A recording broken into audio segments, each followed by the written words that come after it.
Il-Funtana ta' Tritoni, is-Sala San Dominku u s-Sala Dutrina fil-viċin lejn tmiem Settembru se jinbidlu f'ċentri ta' xjenza u l-arti. Il-Festival Science in the City joffri opportunità xjentisti, l-artisti u l-familji sabiex jikkollaboraw u jesploraw temi ta' riċerka rilevanti permezz tal-espressjoni artistika. Dejjem inbidlu l-festival kull sena, tis-sena t-tema hija Past Forward, nitalmu b'ġara fil-passat biex ninformaw il-futur, biex ninformaw il-ħajja ta' kuljum. Matthew Grima f'isem Heritage Malta introduċa l-istent tagħhom għal din is-sena Using Science to Unravel the Past, illi turi filmati minn iħ il-baħar.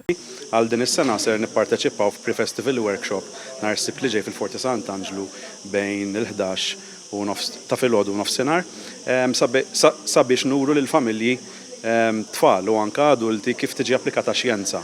Ħan nissimplifikawha ħafna, jiġifieri n-nies mhux ħajħdu qata b'sistema analitika, imma ser nfissrulhom x'tagħmel u bl-iktar ħaġa importanti għalfejn tintuża sabiex nippromovu ħafna il-legat li għamilna Maltin. Il-Ministru għall-Kultura, l-Artijiet u l-Gvern Lokali Owen Bonnici qal li dawn l-avvenimenti juru rwol importanti kemm tal-arti kif ukoll tax-xjenza sabiex tinħoloq soċjetà vivaċi u innovattiva permezz tal-messaġġi qawwija tagħhom, speċjalment il-libertà tal-espressjoni artistika. Il-Ministru għall-Edukazzjoni Clifton Grima enfasizza li l-edukazzjoni hija ċavetta sabiex jinfetħu l-kunċetti komplessi għall pubbliku biex jitħarġu iż-żgħażagħ b'għodod li jippermettulhom jipparteċipaw b'mod attiv u biex jiġu provduti opportunitajiet kontinwi illi jżommu l-idejat ħajjin matul iż-żmien. L-ewwel edizzjoni ta' Science in the City saret fl-2012 u attendew għaliha 12,000 ruħ.